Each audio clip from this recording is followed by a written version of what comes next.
Yes, sir. Thank you for joining NeuroNoodle's Neurofeedback and Neuropsychology podcast, featuring our neuropsychologist, Dr. Loreta Jansons and Dr. Skip Rinn, and neurofeedback legend, Jay Gunkelman. This is an all-star cast that are more than happy to share their knowledge with you. You can find Dr. Loreta at Jansons.com. Dr. Skip can probably be found traveling somewhere along the northern part of the United States as he's on his way to Alaska. And Jay Gunkelman, well, there's only one Jay Gunkelman on Google. Please give us 5 stars on Apple Podcasts. It really helps get the word out. If they can't hear us, we can't help them. My name is Pete, and today is going to be a listener question answering session. Jay, Dr. Laura, how are we doing today? Good morning. Looking good. Everybody's... I'm staying happy. That's what counts for me. That's right. That's right. Okay. So let's start it off. It's still Mental Health Awareness Month. Jay, they give us a month, so we got to squeeze whatever we can in it, because after that, mental health doesn't matter. We have a listener asking, he's looking for a second opinion about his brain map protocol. At the moment, he's doing Loreta and HPN neurofeedback with a QEEG brain map every 6 months or so to track progress. Is a QEEG considered comprehensive for brain mapping, or should I get a SPECT, SPECT scan, or some other type of scan to make sure I'm not missing anything? Who would like to start with that one, Jay? Why is always everybody picking on me? No, it's okay. It's okay. I don't mind fielding questions. And to start with, if you're in for therapy for a presentation of some kind of a symptom, that symptom being tracked is your primary outcome. All other testing is what they call orthogonal. It's great to have something that kind of tracks what they're training, but ultimately how you are, if you went in for depression, how is your depression? If you went in for inattention or hyperactivity or whatever you're being treated for, how did that do? That's your primary outcome.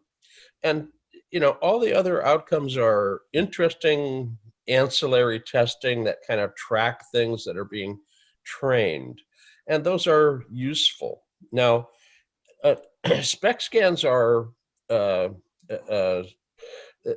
a fabulous assessment of the brain's function. They can look deep in the brain at subcortical sites that we don't really see easily with the surface EEG, which is cortical. But they also have a small amount of radiation associated with them. And the fewer times you do ionizing radiation, the better. Now, it's very, very, very small. But,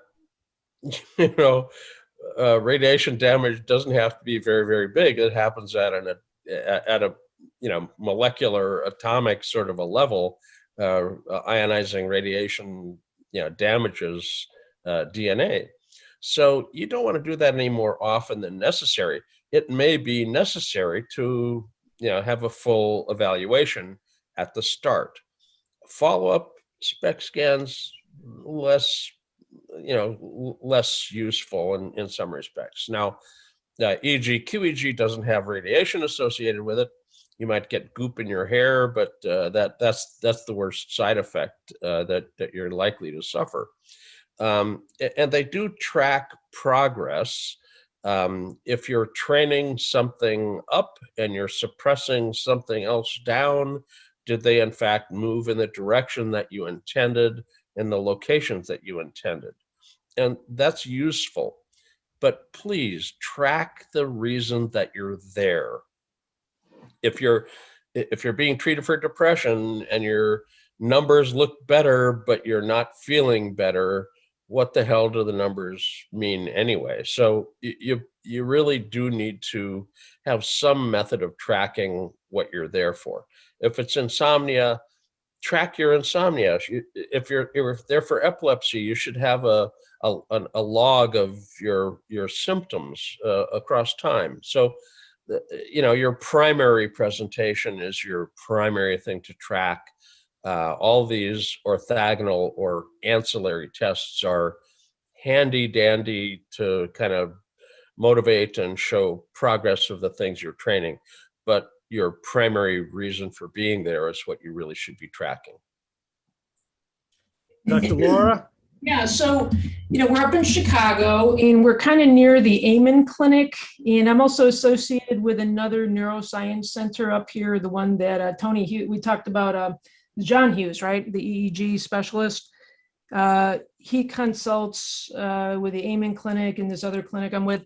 And the thing about the SPECT, which is, if you've ever seen a SPECT machine, it takes up my entire little office here. They're humongous, and the process is elaborate, to get these pictures. And so, I don't know if people are aware, if you haven't had any neurofeedback or any of these QEEGs, the amplifier can fit in a bread box, if anyone remembers what a bread box, and actually probably half a bread box. I mean, that's how big the QEEG amplifiers are versus the Spec Scans. And you need a specialist to read the scans, and not that you don't need a specialist to read the cues, but it gets costly and timely, and to have one of these things on site. So they also require maintenance, which is interesting. So I talked to my colleagues there. They talk about how much it costs, A, to buy the thing, and then B, to maintain it, and all the chemicals and all the upkeep of the thing. And so I'm with Jay on the kind of take these scans with I'm going to talk out of both sides of my mouth, take the scans with a grain of salt. Like, okay, they're statistical in nature. You're comparing these results against a normative database. And I don't remember exactly how many people are in the normative database per age, but I know it's a handful. It's really not that many. And I don't know if that, invalidates it or validates it, but the point is, what are the symptoms? Are the symptoms associated with the scans? Is there another reason that, that is or isn't happening? And then you're trying to track their progress, right? And exactly what Jay said is, okay, we're going to get a baseline or get a, starting point, and we're looking for progress. And then, I had one of these yesterday where, they've gotten their training with neurofeedback, and they've been there for X number of sessions, and they're reporting symptoms that are improving, like they're getting better. The attention is better, the follow through, the less impulsivity, et cetera. The mom's, saying good things. And we look at the before and after scans, and there doesn't look, you look at the scans and it's not looking like progress, but that doesn't mean the progress isn't happening. So, sometimes they're spot on, sometimes they do kind of fall in line with a normative database, and sometimes they're outliers. And I always talk to people about statistics that, just because you're an outlier, you're out on the end of the bell curve doesn't mean you don't exist. I mean, how many times do we go to a doctor and say, oh, I have this ache or pain or this symptom, and the doctor says, oh, that can't be. I've never seen that before. That's not right. Or that's not a symptom or a side effect of the medication. That doesn't happen. I'm like, what's happening?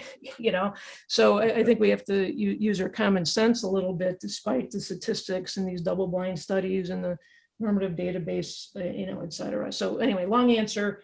And, there's a time and a place, for SPECT, probably, like you said, you go deeper into the subcortical structures. And we talked last time that, it's questionable whether the new Thatcher imaging can, talk about monopolar structures in the subcortical areas, and, whether that can actually grasp, what we're looking for image-wise. It's compelling. I actually have that software. You can look at supposedly the thalamus and the hypothalamus and hippocampus and hippocampi. And so it's compelling to look at those things, and, whether those are accurate depictions. I guess that's still debatable. So, long way around the block here. For me and you're coming to see us, I'd say let's get the cue and a written symptom checklist of what the people are reporting and track. Go ahead, Jay. I tend to agree with all of that. I don't mind seeing somebody have a SPEC scan as an initial evaluation. Follow up again, very, very small incremental additional risk. I mean, the half-life of first of all, for a SPEC scan, you have to inject radiation. It's either radioactively tagged oxygen or radioactively tagged sugar and glucose. And those end up being absorbed into cells that are busy doing something. So they inject it, they wait a period of time, and then see where in the brain did it get taken up and where in the brain didn't it get taken up. So they see areas of activity and inactivity. And yeah, that's very useful. There are times that it helps with a differential diagnosis between a couple of different presentations. And again, it's a very, very, very small amount of radioactivity, but it doesn't take much radioactivity to end up having a potential problem. So, total life dose is what people look at, and CT scans are more. MRIs don't have it. That there's different kinds of studies that give you different kinds of answers. A functional MRI gives you deep brain identification of things. It's way expensive, but it's also not with ionizing radiation. It has electromagnetic fields, but it doesn't have ionizing radiation. So I would focus on the symptom that brought you to the therapist. I would find some way to track that. Now, as a neuropsychologist, you have testing and more testing and some testing on the side. So you can find a few tests probably that all kind of point at the symptom cluster that they're presenting with. And you'll be able to track their presentation. If it's insomnia, the Pittsburgh Sleep Inventory. I mean, there's a whole bunch of various tests that can track your symptom. And I think that's your best bet for figuring out whether there's success or not. That's the reason you're there. You're not there to have X number of more microvolts of some particular frequency band. That's all fine and dandy. You can track those things that are being trained, but the symptom that brought you to the therapist is what you should be tracking. Yeah, I guess I should have asked him. He said he's looking for a second opinion and about his brain maps. So he didn't like the diagnoses. I mean, I don't know if he trained against the protocol or whatever. Like you said, Jay, did he train for any of this, or did he want to get another diagnosis with the SPECT scan? I don't know. I have to get into it a little bit more.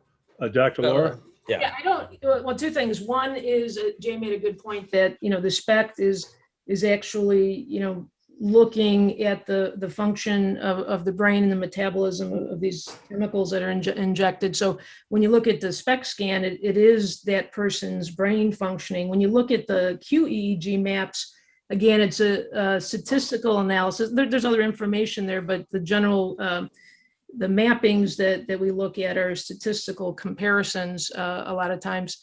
And that's a different piece of data than the SPECT necessarily.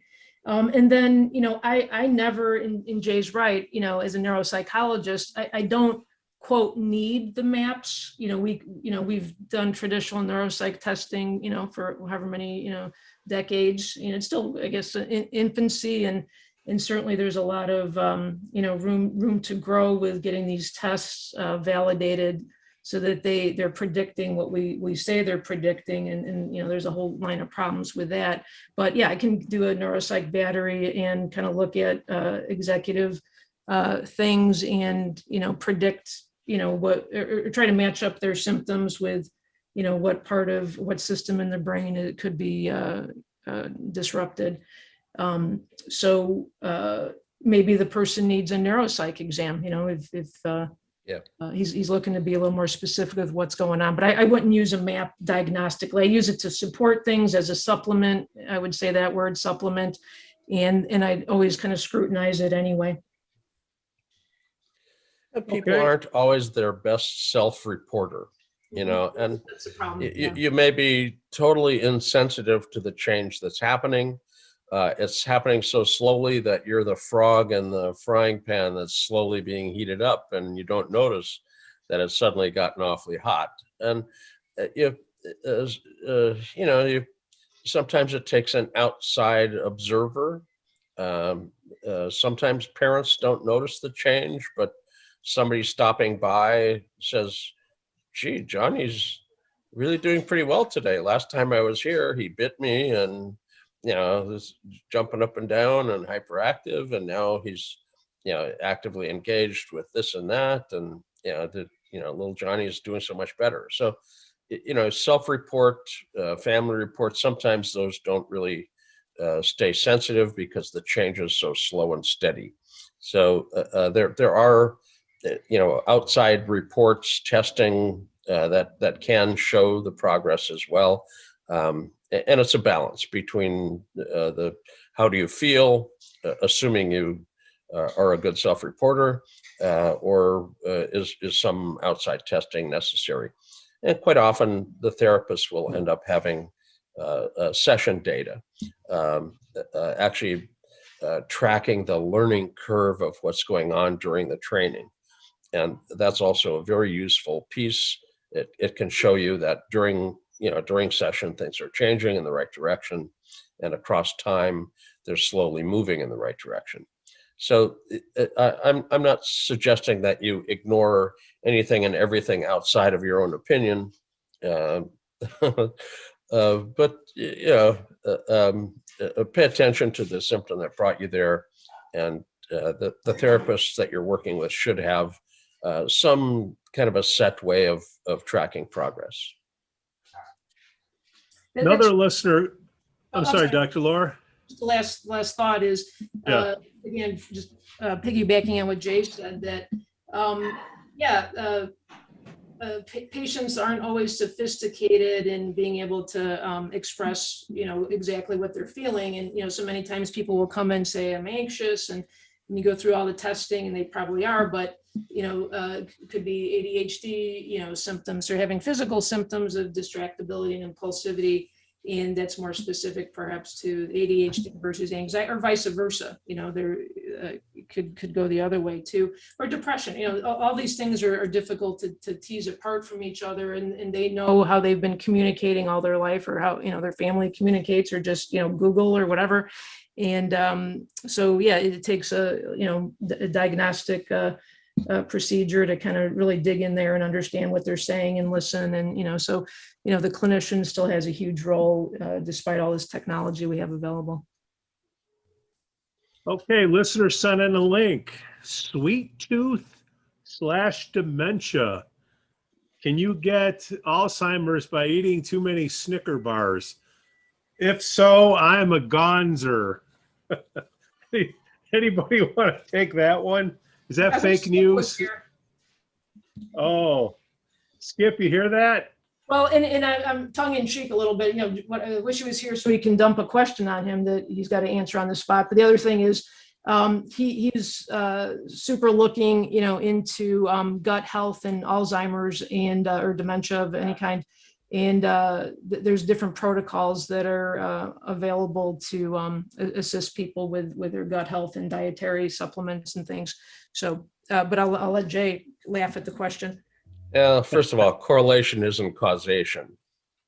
If you correlate somebody eating more sugar with the fact that they have dementia, the question is, which came first, the chicken or the egg on this? If you have dementia, quite often the brain has a decreased response to insulin, and the voltages in the brain drop. Well, you have a craving for energy, not for sugar, but energy. And as such, you may end up with a craving for sugar that's due to the lack of your brain being able to produce the energy that's really needed for it to function. And, you know, so I'm not so sure that the correlation that they're seeing is causal. It may in fact be reverse causality, if there's such a thing, you know, where the dementia change, and we do see in dementia a progressive drop in the voltage of the EEG for Alzheimer's disease and a number of other forms of dementia, including vascular dementia. So, you know, if you have a sweet tooth, your dentist isn't going to like it either. So you should figure out a way to deal with that in a dietary way. But if you crave a donut in the morning, it doesn't mean that you're going to be demented by the evening. That's for sure. Well, the thing that sticks in my head is just thinking diagnostically. Yeah, the question, I guess, is the question. But there's certain types of dementia that have symptoms of impulsivity. So, you know, food cravings are one thing, but, you know, do you have the impulse control to withhold? And, you know, the frontal temporal dementias and things like that, where there's a lot of impulsivity, like people start gambling and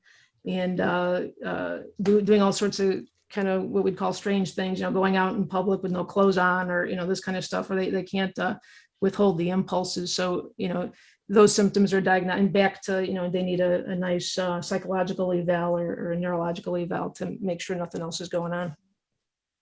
Can I go on the first tangent here? I'm licensed to go. Okay, the Alzheimer's, okay, people are worried about, you know, getting older and quote unquote losing their marbles, okay? Brain brightening, neurofeedback training, what is that? How often do you need to do that? Can you see that in a assisted living location or a nursing home where people can, you know, possibly not keep with it? You know, grandma and grandpa, you know, you're worried about them leaving the farm. Can they do? I'll edit that out in post. But how does brain brightening work? Does it work? How many sessions is it? I know you guys like specifics, but I figure if people are worried about eating Snickers bars and getting dementia, if they're worried about getting dementia, get a brain map to show that you have dementia, and then do trainings with brain brightening. I'll hang up and listen for my answer. Thank you. Just a simple bit of history here. Brain brightening as a term was coined by the seniors who experienced it. The whole approach started in the 1980s in Florida. Tom Budzinski, who's passed a number of years ago now, had a project called the Ponce de Leon Project. Now, for those of you who may not remember early American history, Ponce de Leon was running around the South looking for the fountain of youth. And obviously, there's still people in Florida looking for it. What he did is essentially train people's brain to have a slightly faster background alpha. And your alpha frequency is your sampling rate of the outside world. If you have a higher sampling rate, you have better resolution. So the seniors who walked out of their session saw the colors more bright, the lines more sharp. Their memories, instead of having the tip of the tongue, God, what was that guy's name, you know, or what was that address, or, you know, where are we going? I mean, all of those, you know, short-term memory, tip of the tongue failures seemed to just fade away, and they felt sharper and brighter. And they coined the term brain brightening for the effect. Now, what do you got? A bunch of seniors in Florida who came up with a term. But it's not just that. There are actually researchers in Europe that trained the same kind of frequency that found enhancements in semantic and declarative memory, the ability to remember factoids that you probably have in there somewhere and may have trouble accessing. So your memory improves with that slight tuning improvement in the back of the head in your alpha frequency. So brain brightening is in fact a valid experience. There's a neuroscientific basis for the subjective experience, but the subjective experience is not to be invalidated just because you don't have a theory for it. But at the same time, having underlying neuroscience support for it gives it something other than just a subjective gloss or a sales pitch of some sort. It's actually a reliable subjective experience when your brain is slightly faster in its background frequency. Again, the alpha frequency is how many snapshots per second you're taking, and a faster frequency is a higher resolution. Arousal and performance. If you're under aroused, you don't perform very well. If you increase your arousal level, you perform better to a point. And beyond that, if you get further arousal, you start to become harried and unable to function. So having an appropriate level of alpha frequency tuning, not too fast, not too slow, just right, the kind of Goldilocks phenomenon ends up being really important. If your alpha is too slow, you need to speed it up to have better function. If your alpha is too fast, you may end up having problems with that as well. So it's not just tuning it faster, it's tuning it to an optimal frequency. And people that have alpha, they expect it between, quote, 8 and 12. That's what you kind of have to give for your answer on exams. And the 10, 11, 12 end of it, including the 12, 13, 14, 15, 16, what's called fast alpha in neurology, is also part of that. So we need to train the brain to have access to those faster frequencies to optimize memory. We don't want to have it too fast so that you become harried and over-aroused and can't perform as well. So if we had a neuronoodle clinic at a assisted living place, I know one answer doesn't cover everybody, every brain's unique, but if somebody's worried about dementia, is this something they would do once a year, every quarter, every other year? Any guesses out there? Actually, kind of like riding a bicycle. Once you learn how to do it, you've got it as a skill. And as long as you play with it a little bit now and again, you don't lose that skill.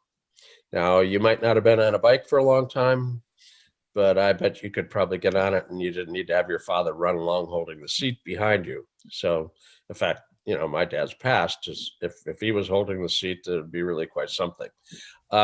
It's a skill. And once you've got it, you basically have the skill. Okay.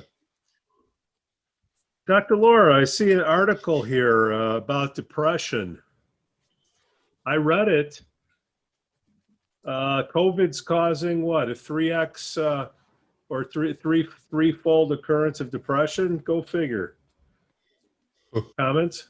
Yeah. So I actually stay away from the news, and I'm kind of guilty of not keeping up with a lot of the literature. So I kind of leave that to Jay.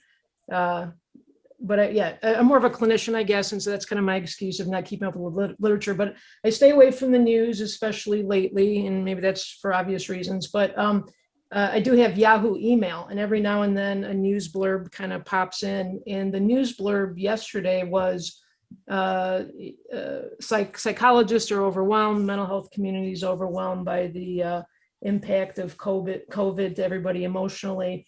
And I didn't actually look at that article, and I to be honest, I just Googled, the question, the concept, and Journal of American Medical Association actually, I think it was an editorial actually, but the research, it was a research study, and it was actually run in September. So we're talking, 8 months ago. A while ago, yeah.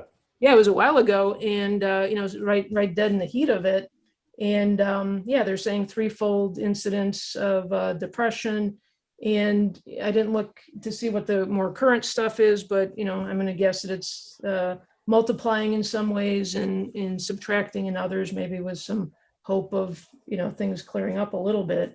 But yeah, there's still all these debates about the mask, and again, that's why I avoid the news. It's like, okay, I can't handle all that stuff. But yeah, the debates about, vaccine work, doesn't it work? Should we do whatever, all that stuff. More confusion. I still have plenty of patients who had someone yesterday call and said, hey, can I come in the side door? I'm just nervous about going into the waiting area. Of course, we have that option for people. And, as I was talking to them, they're like, yeah, I was vaccinated. My kid was vaccinated. My parents we're all vaccinated, but I still want to come in the side door. And that's not to, criticize anybody for that as much as, it's the fear. Like they're just afraid of going places. And actually I had someone, older person yesterday say, they're afraid with everybody's masks coming off because, do we trust the people? Into all of those debates. And, I don't necessarily have to go into all that. We all know what those concerns are. But yeah, there's so much fear. Depression's one thing, but I think fear is, kind of at the root of all this stuff. Like, yeah, where's it going? What's going to happen to me? And we're trying to develop hope, but can people, what is that learned helplessness where you just can't believe that things are getting better and, all kind of trapped in this place. And, so it kind of opens up these opportunities to, utilize neurofeedback is supplement to them getting better. And we're talking about, general health, and we're talking about, dietary improvements. But the article was just more about, the mental health staff are so overwhelmed. And the other piece, with that overwhelmed, people know if they go to psychotherapy is that, the insurance companies allow you to do remote sessions. So, just like the kids going to school, the therapists are doing their psychotherapy via Zoom. And, we're doing this here. And, this, podcast is an hour and, it's draining. And, all of you who know, doing a Zoom meeting can be draining and you're, at work and you got to, stay online for 6 hours and be monitored and stared at, and you're staring at yourself in a computer screen camera. And yeah, it's stressful for the workers. It's stressful for the patients. And again, got to be hopeful that some people can adapt and, we're kind of wired to survive, et cetera. But yeah, there's a huge thing, coming down the road in terms of, what really is the impact of, COVID, not just in terms of your physical health, but, definitely mental health. Well, hopefully we're all staffed up for it. I mean, the schools, they're going to have to ramp up with their counselors. We've heard Sieber and Fisher talk about that. Our own offices, there's going to be some tipping point where everybody says, okay, it's safe to go out. I need some help here. And, does everybody have enough staff to handle the rush? Don't know when that's going to be, but, and the other thing, and I'm sorry, I'll finish up. The thing that kind of always sticks to me in these kind of things is think about other countries where there has been a lot of conflict and historical turmoil and wars, et cetera, just political conflicts, et cetera, and the post-traumatic stress in those countries and how, and I'm not thinking of anyone in particular necessarily, as much as people kind of regress socially into more primitive ways of handling things. And again, I don't want to predict negative things as much as, I got to be careful and think ahead to, what does that mean? Are we going to, become a little more primitive as a society? And, hope not, for sure. And what can we do to prevent those things? And I always bring up the neighbor kid across the way. I was, again, I got a new puppy, long story short, he took the neighbor's ball and I went over to return it to him. And the kid he's probably 10. And he grunted at me, like he didn't use, and again, I know the difference between autism and hopefully normal functioning at some, just whatever casual level. And his language was just underdeveloped and grunting. And, is that a function? I don't know his whole history, just a neighbor kid, but, is that a factor, a function of, lack of socialization because everyone's, trapped at home and you're not among your peers and, your language needs to develop, et cetera. And, that's just talking language development with my neighbor, but yeah, where are we emotionally developing and, what is that going to do long-term? So Jay had a comment. Rollo had an interesting quote. He said, when your neighbor loses his job, it's a recession. When you lose your job, it's a depression. and Right. it actually has some validity here. They look at across time unemployment, and the rate of, first of all, the incidence of depression in the U.S. hovers around 10%. It's worse in kids 18 to 25, but it hovers around 10%. It's over that if you have more than one race. If you're two or more races, you have an increased incidence of depression. But if you're unemployed, it doubles. It takes a little bit of time. I mean, when you first become unemployed, you might still have some hope that you're going to get a job real quick or something, but across time, the incidence doubles. So it's important to look at the social impact of the COVID. I mean, there's a lot of people that have lost their job. There's a lot of people who can't afford the rent. There was a moratorium on evictions, but that's gone now. There's a lot of economic, angst, and that doesn't help. And there's also what is depression? I mean, our internal states aren't very well defined. Sanskrit, apparently, I'm not good at Sanskrit, but I had a professor who was, and he said that if you want to know about internal states, Sanskrit has words for every internal state you can imagine. Well, I never did learn Sanskrit, so our ability to describe internal states is really crappy.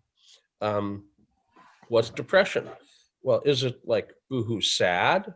Mood regulation problems? That's more likely a left frontal phenomenon. It's a frontal balance issue. If your left frontal area is subdominant, more alpha, less beta, more theta on the left, you have boohoo sad kind of depression. If it's all skewed to the right side with alpha and no beta, then you have an agitated depression or anxiety. And if it's at the midline, at the anterior cingulate, you end up having amotivation, lack of initiation. Your get up and go, got up and left. And if you read people's descriptions of their depression, you get a mix of mood problems, agitation, anxiety, and this inability to initiate or motivate. So, what are we talking when we're talking depression? What flavor is it?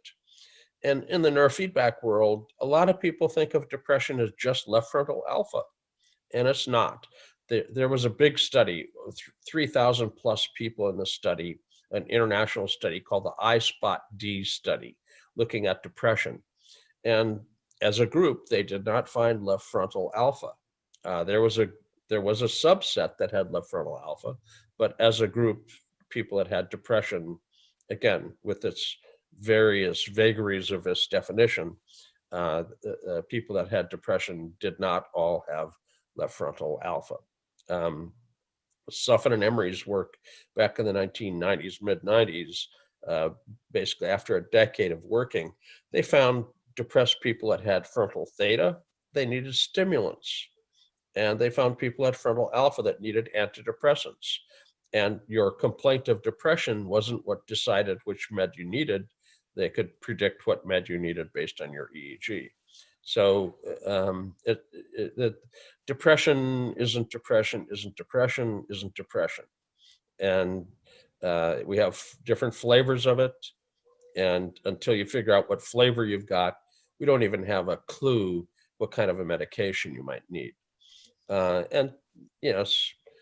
Older style antidepressants had various side effects, type tricyclic and tetracyclic antidepressants.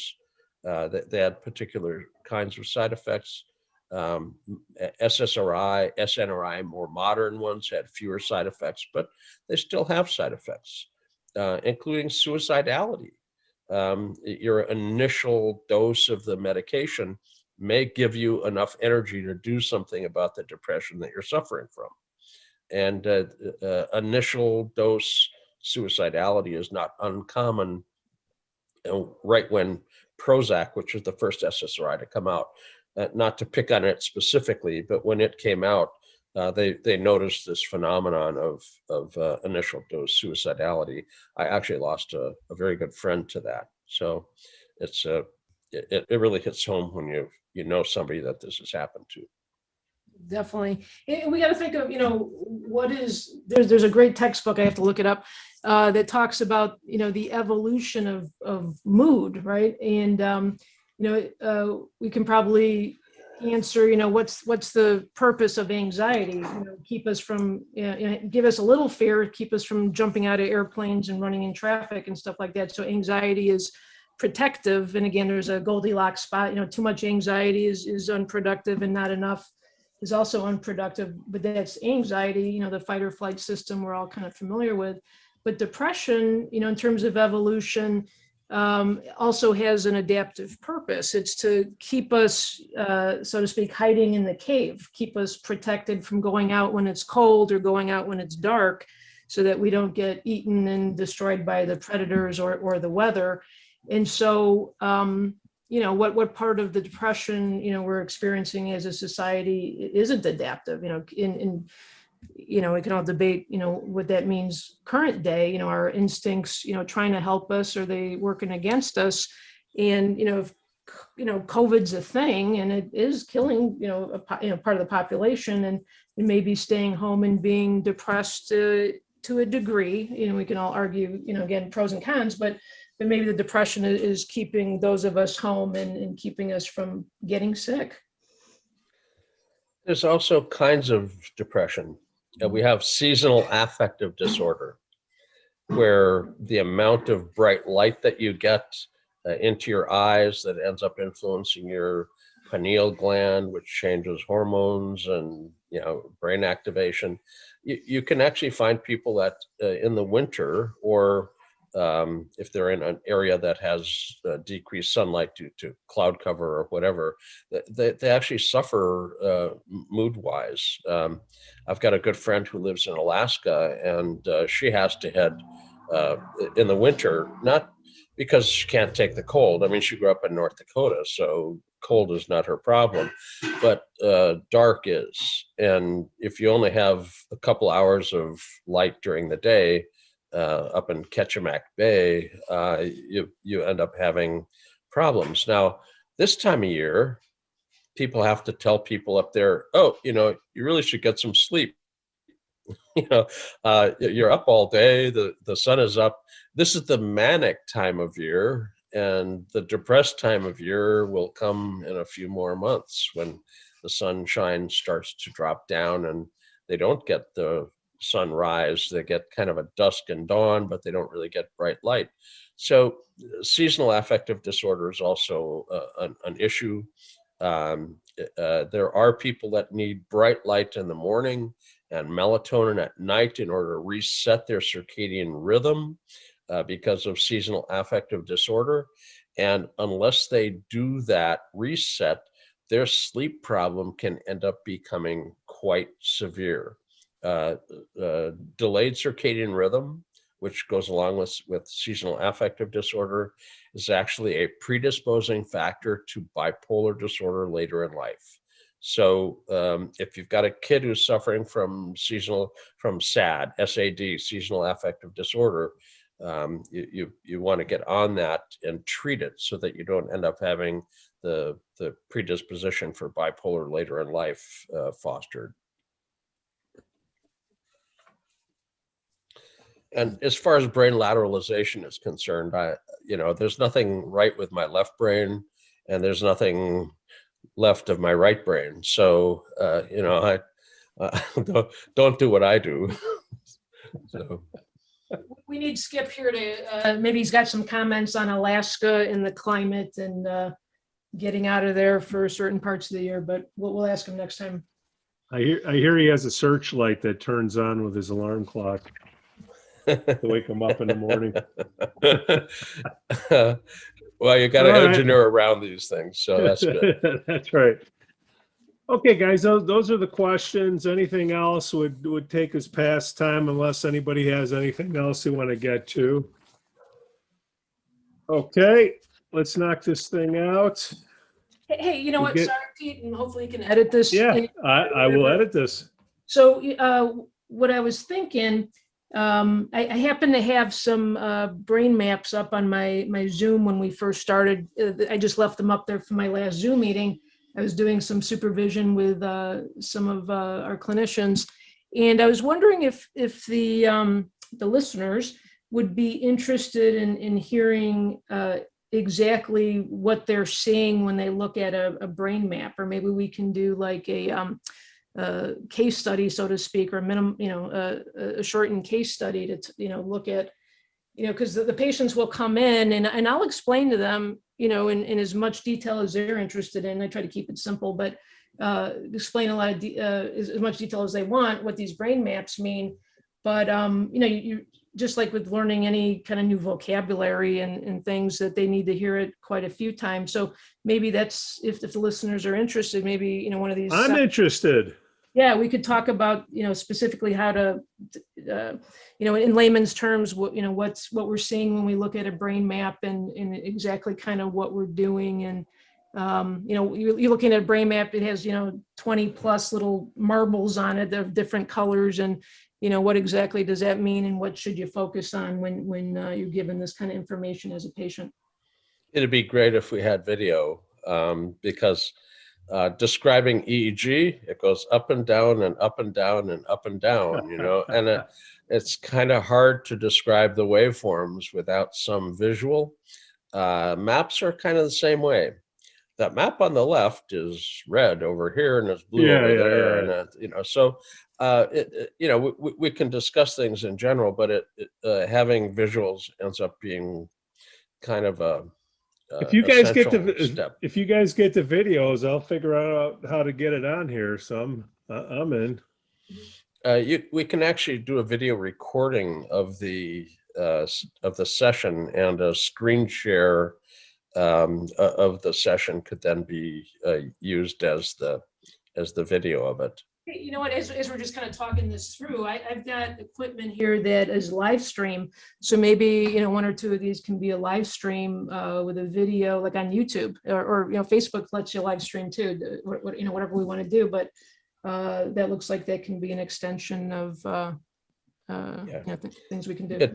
It's not that hard to end up having a recording of the session. Mm-hmm. I record my consults all the time on Zoom, and the bottom of the screen share, and click to record, and you end up having the image. So I'm in. In fact, I was talking to John Anderson this week. We tried to get him on this show, but he couldn't. He said maybe next show, maybe that'd be a good one where we could throw up a video. And God, I'd love to hear John Anderson and Jay Gunkelman going at it. on the millimeter differences that can be seen. Yeah, and brain map. Quite honestly, when I look at maps at step 2, I have to look at the raw EEG in detail, and then once you've looked at it in great detail, you have to clean it up of the artifacts, and then map the ongoing average background activity, which is what the maps show. Right. And quite often, subtle transients in the EEG are the interesting clinical feature, and they're averaged out from the maps. They're not averaged up if they're a small transient. And things like a single epileptiform discharge can end up ruining a perfectly good EEG. So, and a single burst isn't necessarily going to end up quantitatively showing up very well. So the EEG is step 1. The QEEG is an extension of the analysis of the EEG, and that's step 2. So, and I'd be more than happy to go over any EEG report. My typical approach is that I want to know the age of the patient, so I can get a perspective of what they should be doing, kind of lodged in the back of my mind of my database of knowledge of what different age groups look like. And at that point, I don't want to know anything about the patient ahead of time, because it gives me a bias. oh, this is a PTSD patient. And I'm thinking, oh, right posterior temporoparietal junction. Oh, it's an OCD patient. I'm thinking, oh, anterior cingulate. Yeah. But if I'm looking at the right posterior temporal junction, I'm not looking at the left. I'm not looking at the anterior cingulate. If the subjective experience report didn't include some other meaningful thing, I might miss it. So I like to go in without a perceptual bias. I don't want to have my perceptual bias validated by some little finding, because if you're looking for something in a spot, you're going to find it. There's something over there, some little funny little wiggle. If you think it has to be something in one spot, you will find something in that one spot. But you shouldn't be looking that way. You should be looking with an open focus, waiting for the data to speak to you, as opposed to trying to force fit it into some model of what you think might be wrong. You had me at hello. You had me at hello. Next week, okay, if it's on YouTube, it's on YouTube. We'll figure it out. So we're going to clue everybody in. Heck, you can look at one of my brain maps. Oh, shoot. Now you know you could be one of mine. So we'll have Skip next week, and then let's see if we can get John Anderson as well. You know, stay tuned. Okay, guys, I'm going to close her out. What do you say? Thanks for the invite for the day, and I look forward to the live video streaming. Oh, of one yeah, of these as yeah. well. So, well, you know, we got to let you take a breather every now and then. Sorry. Okay. well, it's definitely not to be able to look at me. That's for sure. Hey, All Pete, right. the music is copyrighted, just by the way. What is the The Muse? music, yeah, the music. I thought that was given to me. No, I have It is to. given to you, but it's also copyrighted. Oh, okay. So Well, I can't use it. You have permission to use it, but I'm just saying what Oh. everyone else does. Okay, it's copyrighted music. We thank you all for listening to NeuroNoodles, Neurofeedback, and Neuropsychology podcast. Dr. Laura can be found at Jansons.com. Dr. Skip can be found at drskiprin.com. And he also can probably be found somewhere around Montana, I'm guessing, right about now. And Jay Gunkelman, well, there's only one Jay Gunkelman on Google. Idea for a topic? Heck, we just had 3 or 4 of them go down just now. But please email Pete at neuronoodle.com. Please give us 5 stars on Apple Podcasts. Smash that like button on Facebook, Instagram, and Twitter. Please play the copyrighted music here